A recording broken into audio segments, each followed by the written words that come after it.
Ambassador Velkrin of the Moth Collective stood before the Galactic Council, his four wings trembling with what he really hoped looked like confidence, and not the soul-crushing anxiety it actually was.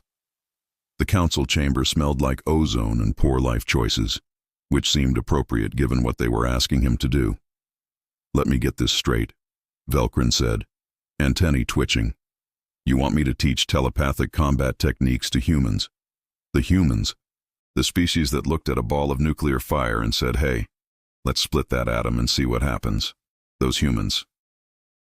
Commissioner Threll, a towering crystalline being whose favorite hobby was disapproving of things, hummed with irritation. "We are not teaching them combat, Ambassador. We are teaching them meditation and wellness practices that just happen to be structurally identical to our most advanced psychic warfare techniques." "There is a difference." "Is there, though?" Velkrin asked. "The difference is plausible deniability," Threll said flatly.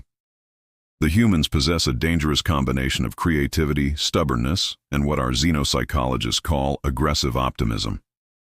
If they knew they were learning to weaponize their minds, they might actually try to weaponize their minds. But if they think it is corporate wellness training, they will just complain about it on their social media and accidentally become psychic warriors anyway." Velkrin wanted to argue. He really did. But the Galactic Council had been studying humans for 70 years, and their conclusion was unanimous. Humans were the most naturally telepathically gifted species ever discovered. They were also the most oblivious. The fact that they had not already figured out they could read minds was considered either a miracle or evidence that the universe had a sense of humor. "Fine," Velkrin sighed. "Who are the test subjects?" A holographic display flickered to life, showing 3 humans.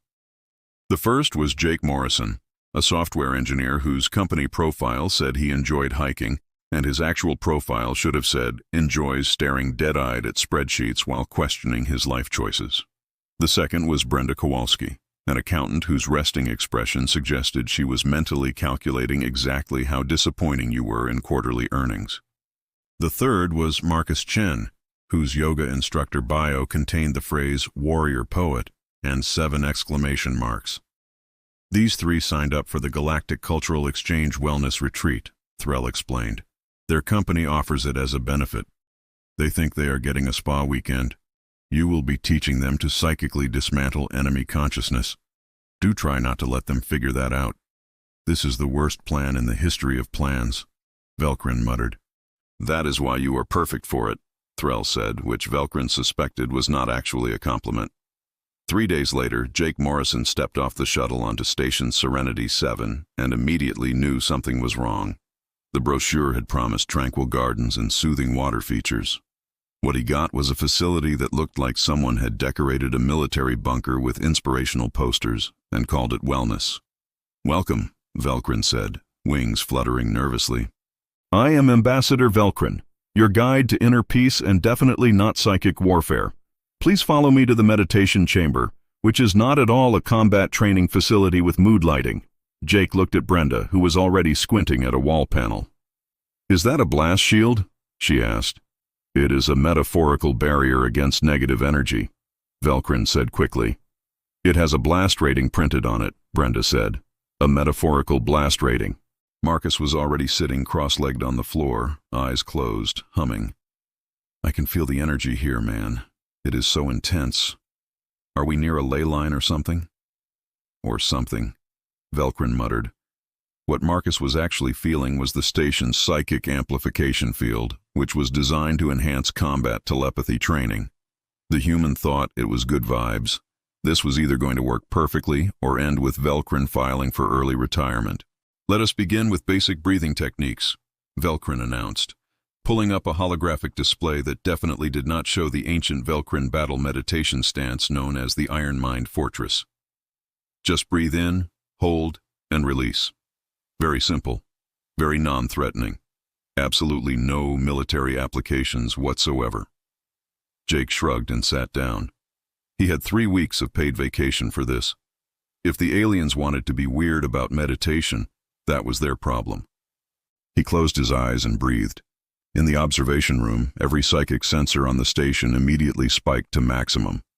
"Oh no," said Velkrin. "Oh yes," said Commissioner Threll, who was watching via remote feed and reconsidering every life choice that had led to this moment.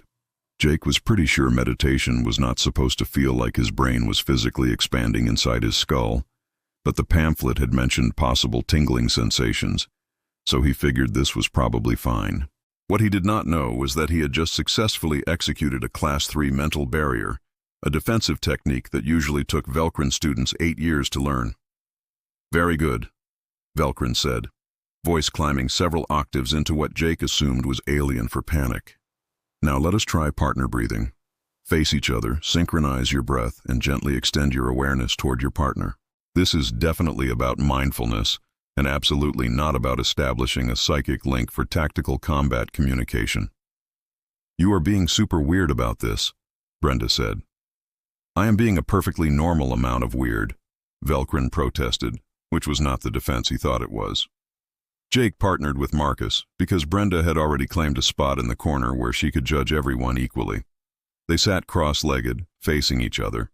Marcus smiled, the serene smile of someone who had paid way too much for yoga teacher certification. "Breathe in light, breathe out darkness," Marcus intoned. "I am breathing in air and breathing out carbon dioxide," Jake said. "That is just how lungs work." "Negative energy detected," Marcus said sadly. "That is just my personality." Velkrin clapped his wing hands together, which made a sound like someone shuffling very anxious papers. "Now as you breathe, imagine your consciousness as a spear. A peaceful, non-violent spear of awareness. Gently push that spear toward your partner's mind." "That is the most violent description of non-violence I have ever heard," Brenda called from her corner. Jake closed his eyes anyway, mostly because arguing seemed like more effort than just going along with it. He pictured his consciousness as a spear, which was weird, but he had done weirder things for corporate team building. Like that time they had to fall backwards into each other's arms while discussing quarterly projections. He pushed his awareness toward Marcus, and suddenly he was not in his own head anymore. He was in Marcus's head, which was somehow exactly as expected. It was like being inside a motivational poster that had achieved sentience.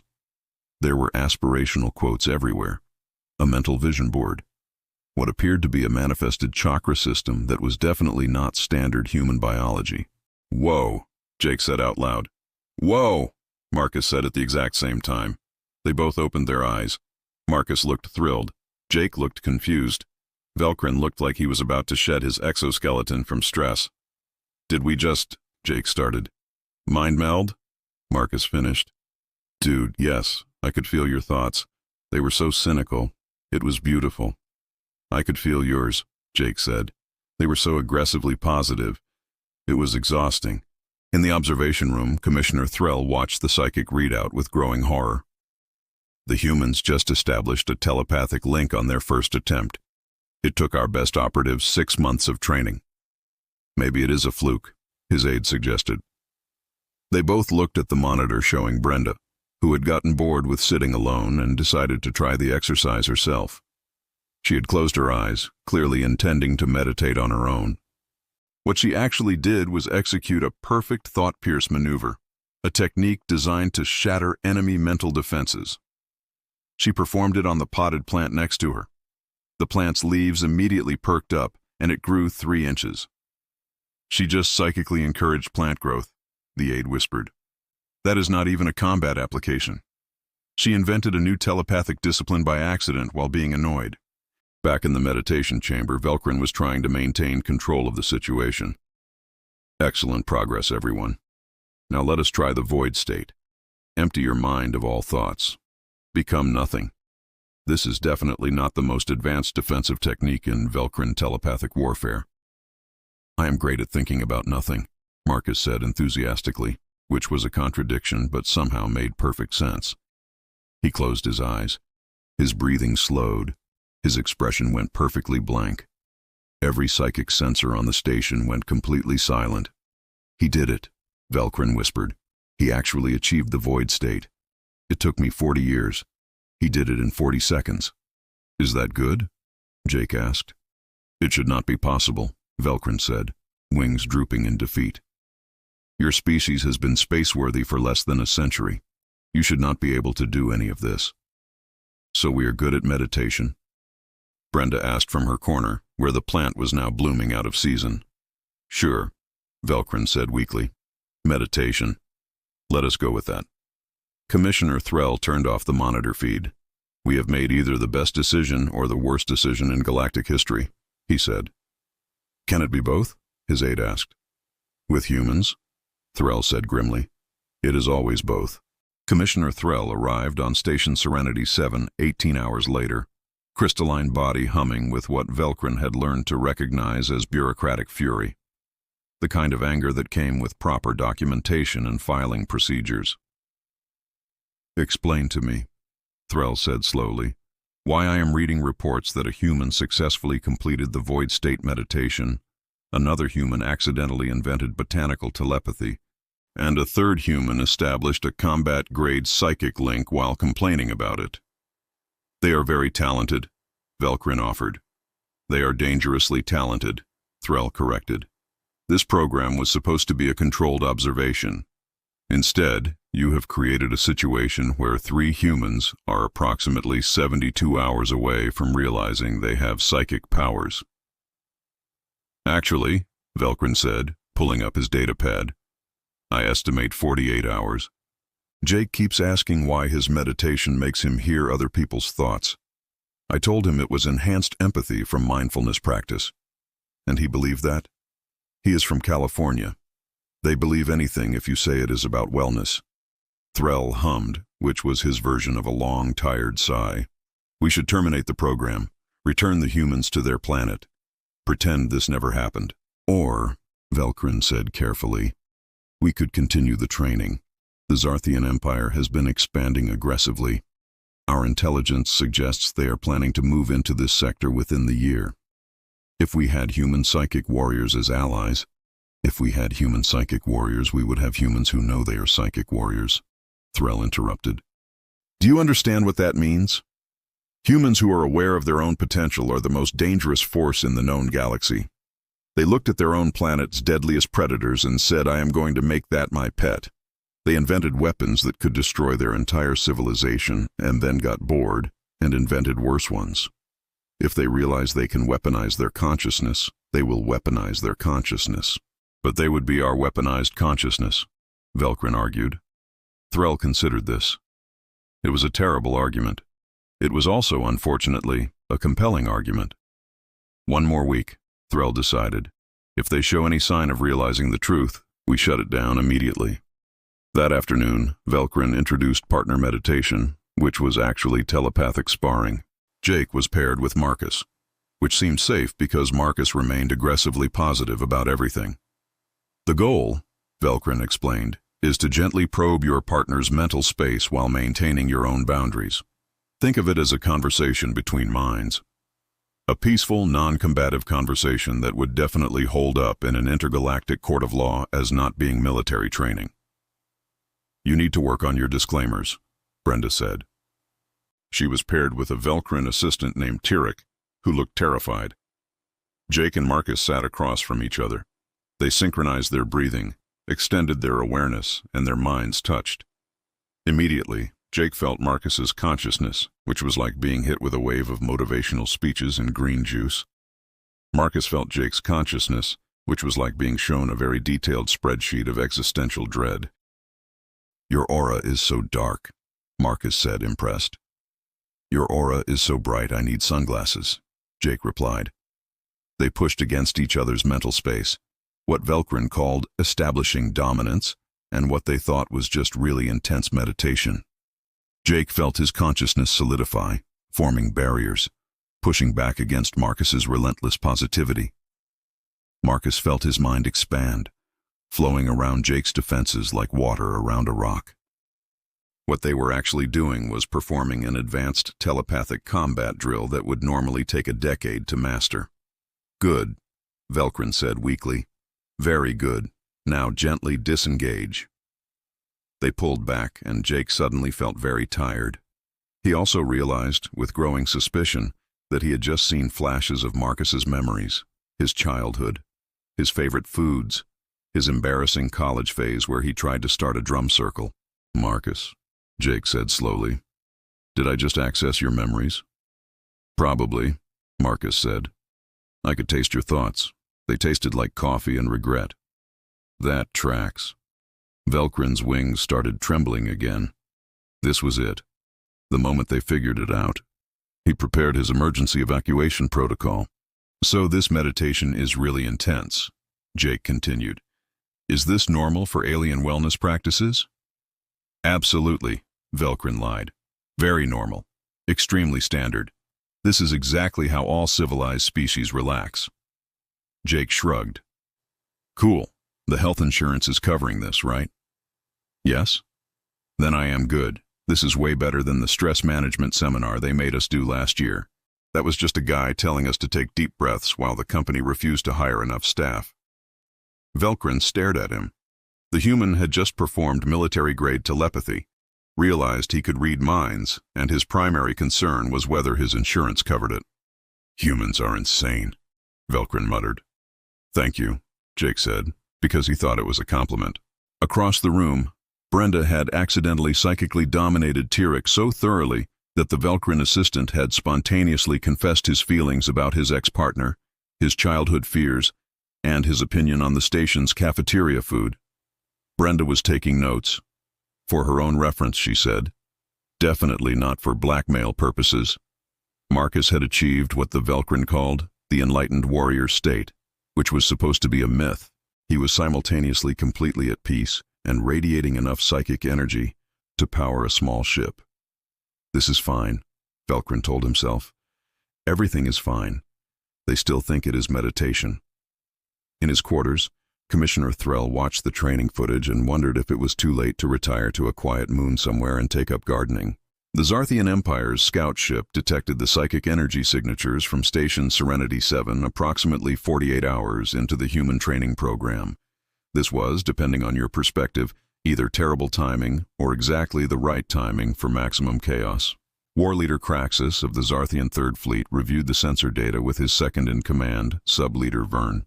The Zarthians looked like someone had taken a reptile, made it bipedal, given it 4 arms, and then let it develop a superiority complex about telepathy for 10,000 years. Those are combat-level psychic signatures, Craxus said, mandibles clicking with interest. The Galactic Council is training warriors, here, in neutral space. A treaty violation, Vern said eagerly. We could use this as justification for expansion into this sector. Or, Craxus said, eyes gleaming, we could demand they surrender their new psychic warriors to us. Either they refuse, and we have justification for war, or they comply, and we gain powerful assets. Either way, we win. The Zarthian fleet changed course for Station Serenity-7. They estimated arrival in 72 hours. It was, they thought, more than enough time. On the station, Velkrin received the incoming message from the Zarthian fleet with about as much enthusiasm as a terminal diagnosis. Commissioner Threll materialized via hologram precisely 30 seconds later, which was either impressive response time or evidence that he had been waiting for disaster. Tell me you have a plan, Threll said without preamble. I have several plans, Velkrin replied. None of them are good. Plan A is to evacuate the humans immediately and hope the Zarthians do not question why we are fleeing. Plan B is to tell the humans the truth and hope they do not use their newfound psychic powers to declare war on us for lying to them. Plan C is to pretend the station is closed for renovations. The Zarthians are demanding we surrender our human psychic warriors, Threll said. They somehow know. Of course they know. The humans are broadcasting psychic energy like a supernova because they think it is stress relief. Jake accidentally projected his frustration about his mortgage across 3 systems yesterday. We have to tell them the truth, Threll decided. If the Zarthians arrive and the humans are unprepared, it will be a massacre. If we tell them and they help us, we might survive.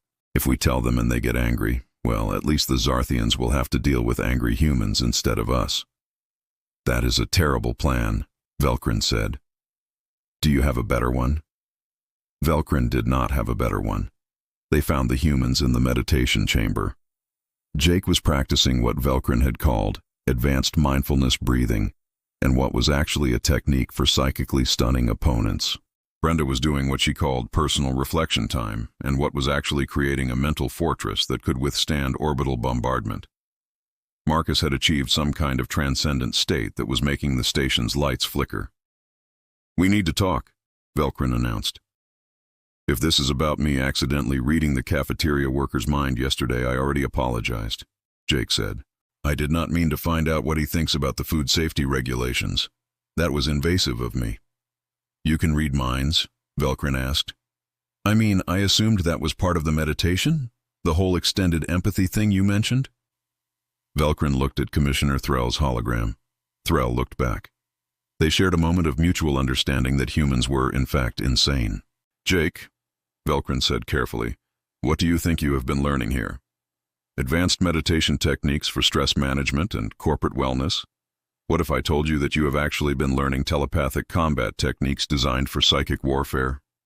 There was a long silence. Brenda stopped meditating. Marcus opened one eye. Jake processed this information with the speed of someone who had been suspicious for 3 days but was too polite to say anything. "That explains the blast shields," Jake said finally. "That explains so much," Brenda added. "I knew that was not a normal spa." "Wait," Marcus said, both eyes open now. "Are you telling me I have psychic powers? Like actual, real mind powers?" "Yes," Velkrin said. "Awesome." Marcus pumped his fist in the air, which sent a psychic shockwave through the station that made the lights flicker again. "This is not awesome," Velkrin said. "The Zarthian Empire knows about you. They are coming to take you by force. They will use you as weapons against the Galactic Council and probably your own planet eventually. We have 72 hours. Jake stood up, brushing off his meditation pants. "Okay," he said. "What are my benefits?" Velkrin blinked all 6 eyes. "Your benefits?" "Yeah. You want us to fight psychic space lizards. What is the compensation package? Does it include dental? We are facing an existential threat and you want to negotiate benefits?"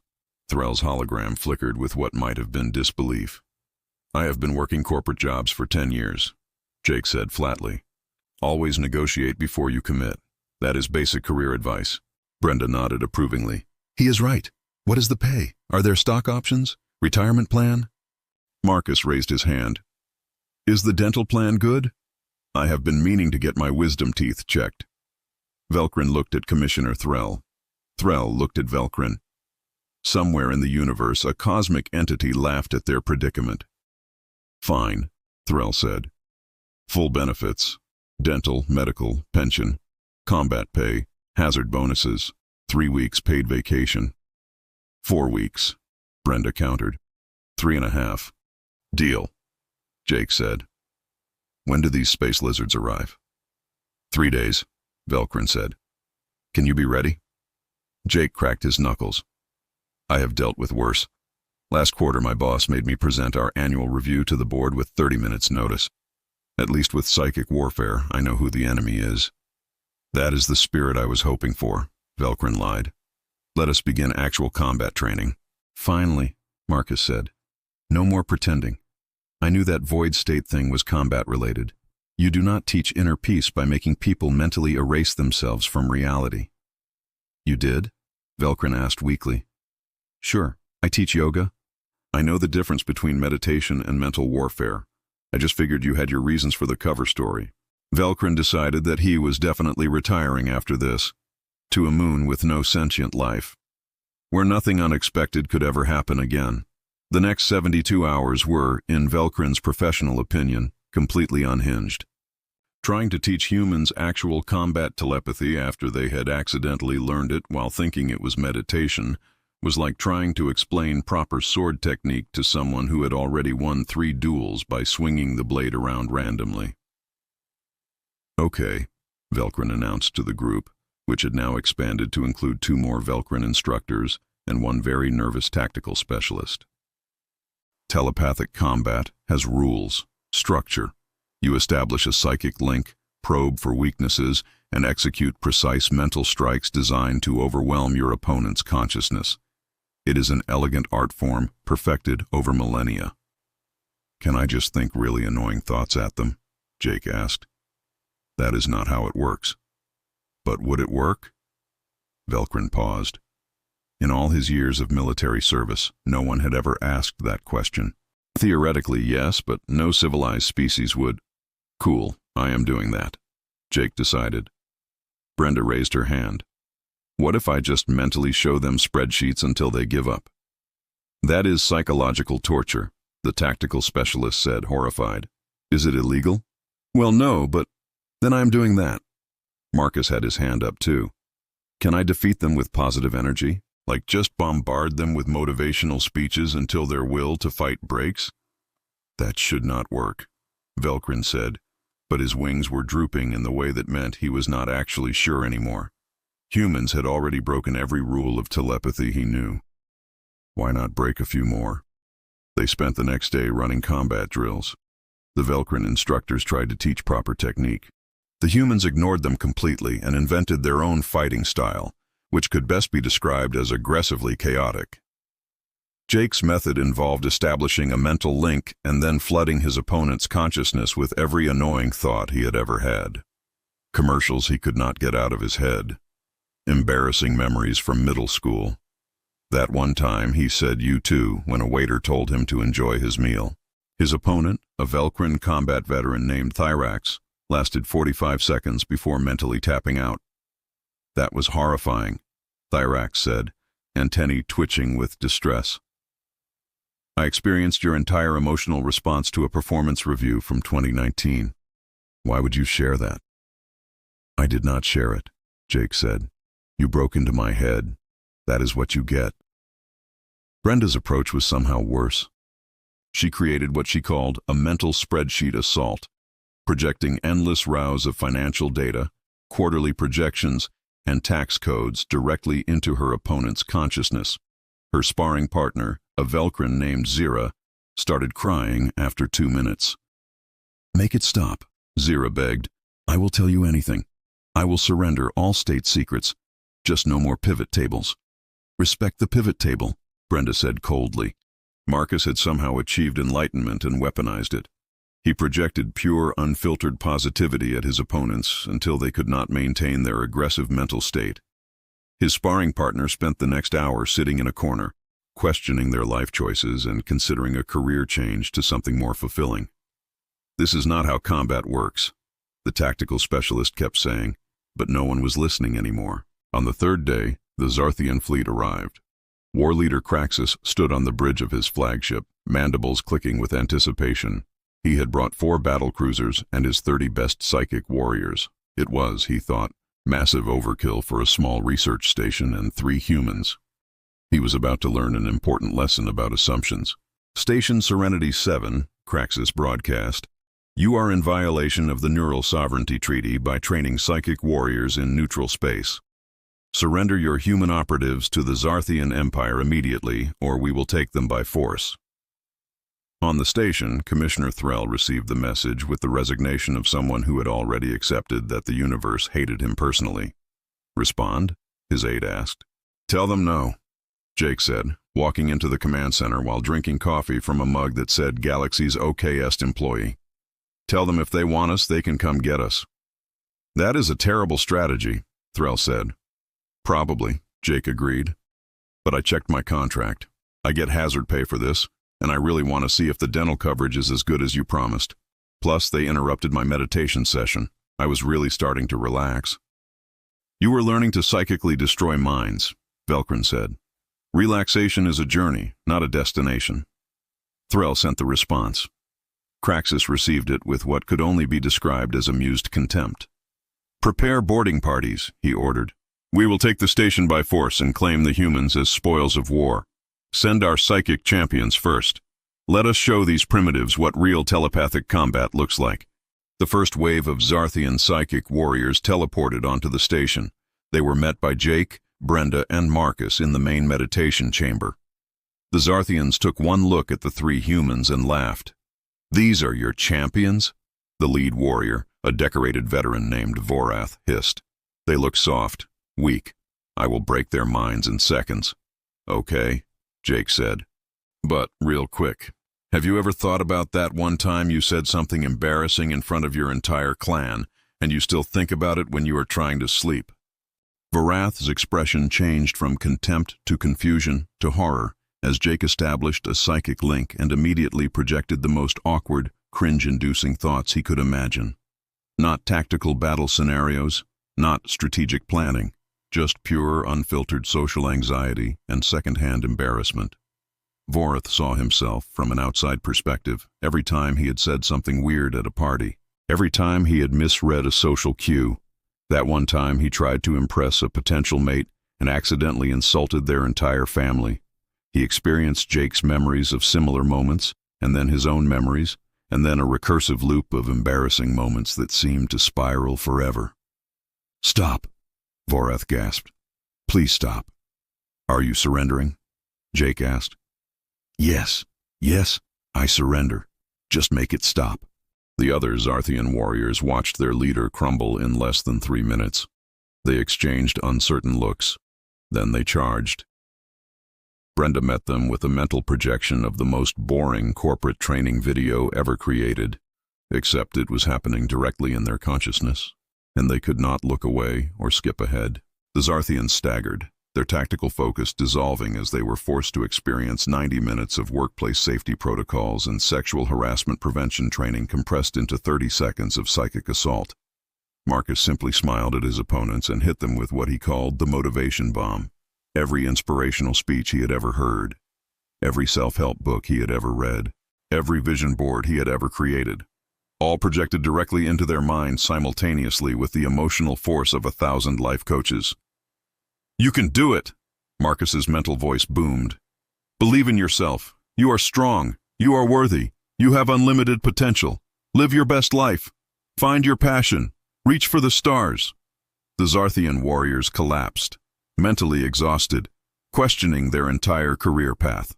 One of them started crying. Another one began having what looked suspiciously like a midlife crisis. On his flagship, Craxus watched the psychic readouts with growing horror. His elite warriors were being defeated by what appeared to be weaponized awkwardness, boring corporate content, and aggressive positivity. "This is impossible," he said. "Humans should not be capable of this. This is not how telepathic combat works." His second-in-command, Vern, studied the data. "Sir, I think we should retreat." "Retreat? We outnumber them 30-3. "Yes, sir. But I think if we send more warriors, we will just have more warriors crying in the corner questioning their life choices." Craxus looked at the video feed from the station. He saw his elite psychic champions warriors who had trained for decades in the most advanced telepathic combat techniques in the galaxy, being defeated by 3 humans who had learned everything they knew in less than a week while thinking it was stress management. One human was winning by being annoying, another by being boring, the third by being too positive to fight. It was the most humiliating defeat in Zarthian military history. "Retreat," Craxus ordered. "Full retreat. We will report that the station was too heavily defended. We will never speak of this again." The Zarthian fleet withdrew at maximum speed, leaving behind their psychic champions, who were still recovering from their mental breakdowns. In the command center, Commissioner Threll watched the Zarthian ships flee and realized that the galaxy had fundamentally changed in ways he was not prepared for. "They won," he said quietly. "The humans won." "Of course we won," Jake said, finishing his coffee. "Did you see their team cohesion? Terrible. No synergy at all. They were individual psychic warriors, not a team." Velkrin protested. "Exactly. That was their first mistake." The news of the Zarthian Empire's defeat spread through the Galactic Council faster than light-speed communications. Within 6 hours, every major government knew that 3 humans had psychically defeated 30 Zarthian champions using techniques that could only be described as weaponized annoyance, boredom, and positivity. Within 12 hours, half the galaxy was terrified. The other half was trying to figure out how to hire humans as contractors. Commissioner Threll stood before the full Galactic Council assembly, crystalline body humming with the frequency of someone who had already written his resignation letter and was just waiting for the right moment to submit it. "Explain," Council Leader Praxis demanded.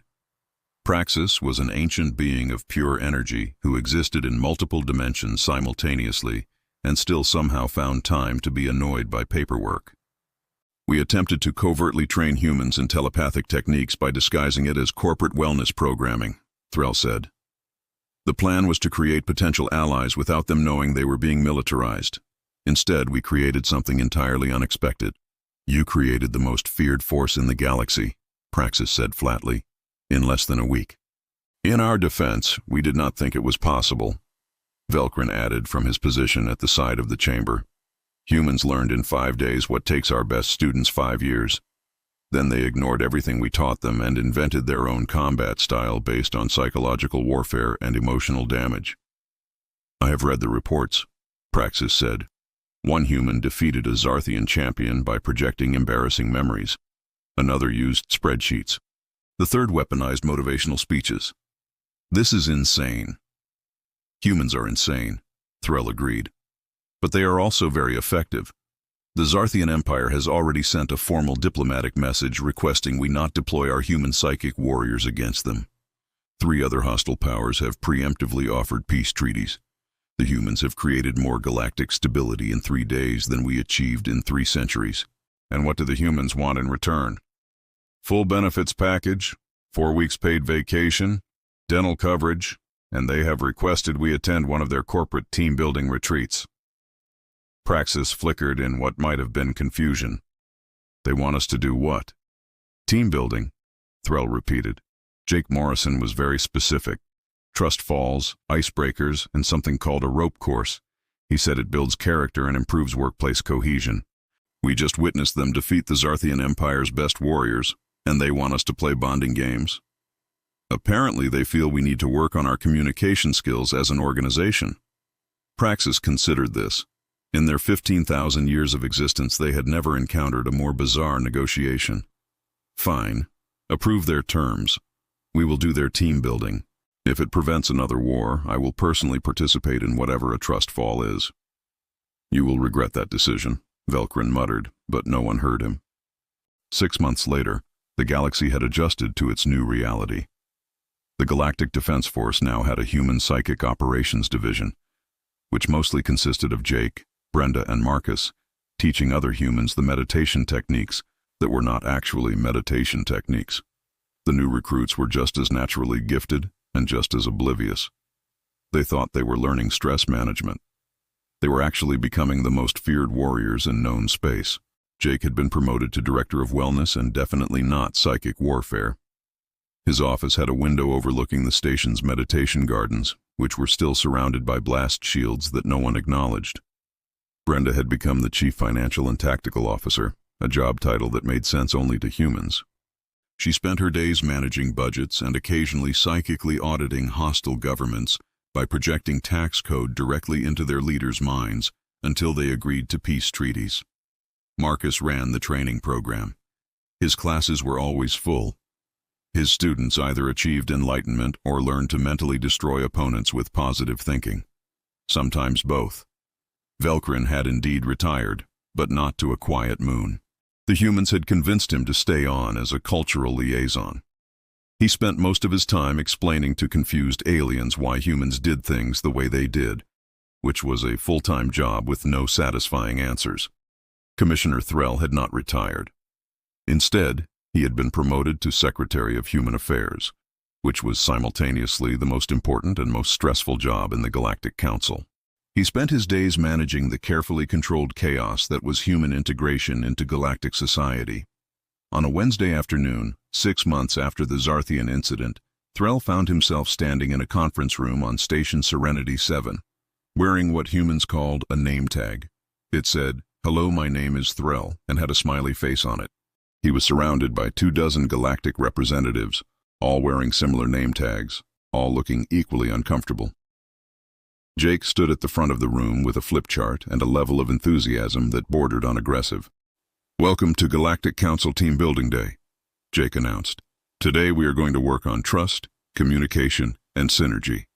Let's start with an icebreaker. Everyone pair up and share one interesting fact about yourself that your partner would not expect."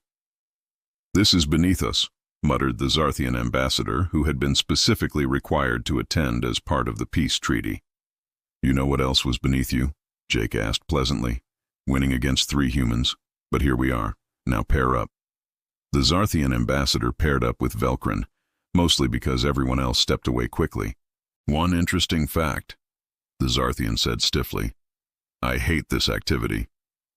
That is not unexpected at all, Velkrin replied. Everyone hates this activity. That is the point. Then why are we doing it? Because if we don't, Jake will make us do trust falls, and I have seen what happens when a crystalline falls backward expecting to be caught. It does not end well for anyone. After the icebreaker, which somehow took 45 minutes, Jake moved on to problem-solving exercises. He divided everyone into teams and gave them scenarios to work through. The scenarios were supposed to be about workplace conflicts, but they were thinly veiled descriptions of actual galactic diplomatic incidents.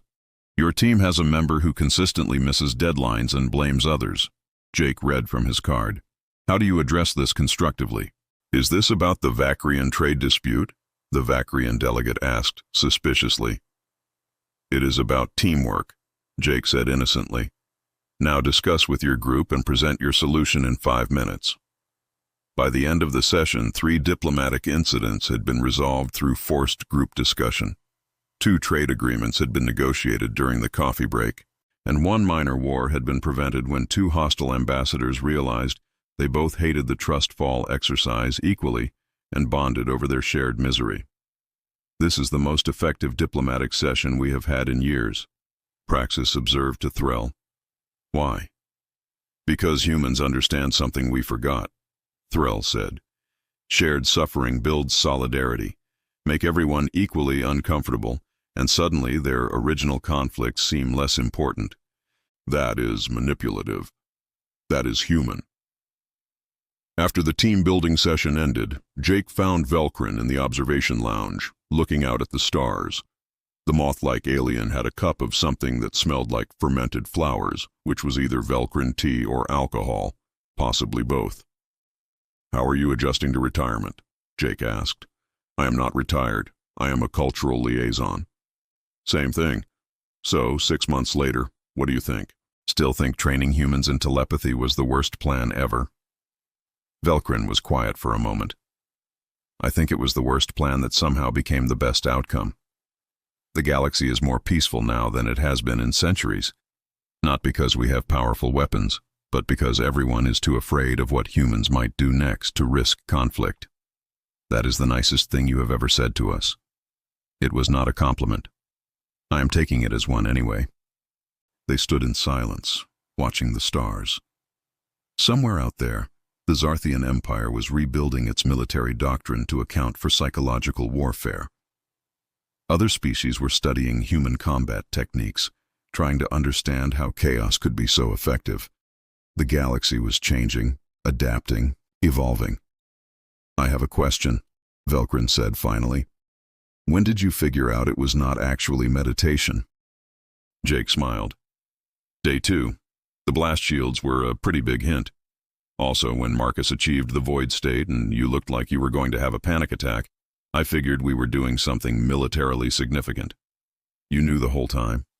Most of the time, but the health insurance was good, and honestly, I was less stressed than I had been in years. Turns out psychic combat training is more relaxing than quarterly reviews. Who knew? You are insane. Thank you, Jake said, because by now he knew it was a compliment. A month later, another species requested human meditation training. The Kelvorians were a peaceful merchant race who wanted to learn stress management techniques for their traders who worked long routes through dangerous space.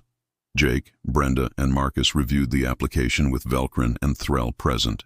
So, Jake said slowly, they want meditation training for stress relief. Yes, the Kelvorian ambassador confirmed via hologram. Just meditation, nothing else. Just meditation. Jake looked at Brenda. Brenda looked at Marcus. Marcus looked at Velkrin. Velkrin looked at Threll. Threll looked at the ceiling and wondered if it was too late to fake his own death and start a new life somewhere else. That our meditation techniques are very intense, very advanced. Some might even say militaristic in their structure. We are aware of your reputation, the Kelvorian ambassador said. We still want to learn.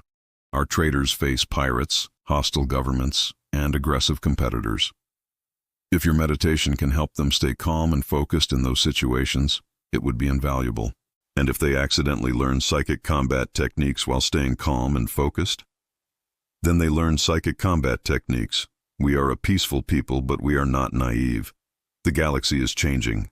We must change with it. Jake grinned. I like you. You are honest. Okay, we will train your people. Same program we did. Meditation, mindfulness, stress relief, and definitely not military-grade telepathic warfare. Thank you. After the call ended, Threll turned to Jake. You are going to create another species of accidental psychic warriors? Probably, Jake agreed cheerfully. But they asked nicely and they have good reasons. Plus, have you seen their dental plan? It is even better than ours. I want to negotiate for that. You are negotiating for better dental coverage by teaching merchants how to psychically defend themselves? I am negotiating for better dental coverage by teaching merchants meditation techniques that might also involve psychic self-defense as a side effect. There is a difference. There is not a difference. Sure there is. It is all about the phrasing. Velkrin sipped his drink, which was definitely alcohol now. We have created a monster, he said to Threll. We created 3 monsters, Threll corrected, and then put them in charge of galactic mental health. Somehow it is working. Somehow it is working. They watched Jake leave, already planning the curriculum for the Kelvorian traders. He was whistling. It was the theme song from an Earth movie about an underdog sports team that won against impossible odds. This seemed appropriate. In the meditation chamber, Marcus was leading a class of new human recruits through breathing exercises that were actually combat stances. In her office, Brenda was reviewing financial projections while simultaneously maintaining a psychic monitoring network that spanned 3 sectors.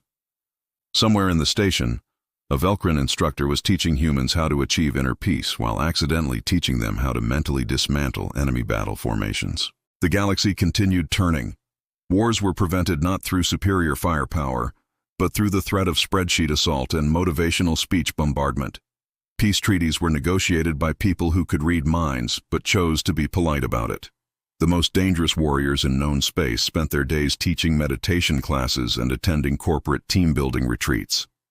And somewhere, in a quiet corner of the universe, the cosmic entity that had been watching all of this unfold laughed. Because if there was one thing humans were good at, it was taking something meant for one purpose and using it for something completely different. They had looked at psychic warfare training and said, this would be great for wellness. They had taken the most advanced combat techniques in the galaxy and turned them into stress relief. They had, in the most human way possible, weaponized meditation and then made everyone else feel better about it. The galaxy would never be the same, and honestly, it was probably better off for it. Jake Morrison, former burned-out software engineer and current director of wellness and definitely not psychic warfare, looked out at the stars from his office window. He thought about his old job, where the biggest stress was meeting deadlines and dealing with difficult clients. He thought about his new job, where the biggest stress was preventing wars and managing galactic peace through aggressive positivity. He decided he preferred the new job. The dental coverage really was excellent, and if he occasionally had to psychically defeat hostile aliens by making them experience his most awkward memories, well, that was just another day at the office. Humans had not conquered the galaxy with violence. They had not overwhelmed it with superior technology. They had not outthought or outmaneuvered their opponents. They had simply made everyone else too uncomfortable to keep fighting. And in the end, that was the most human victory of all.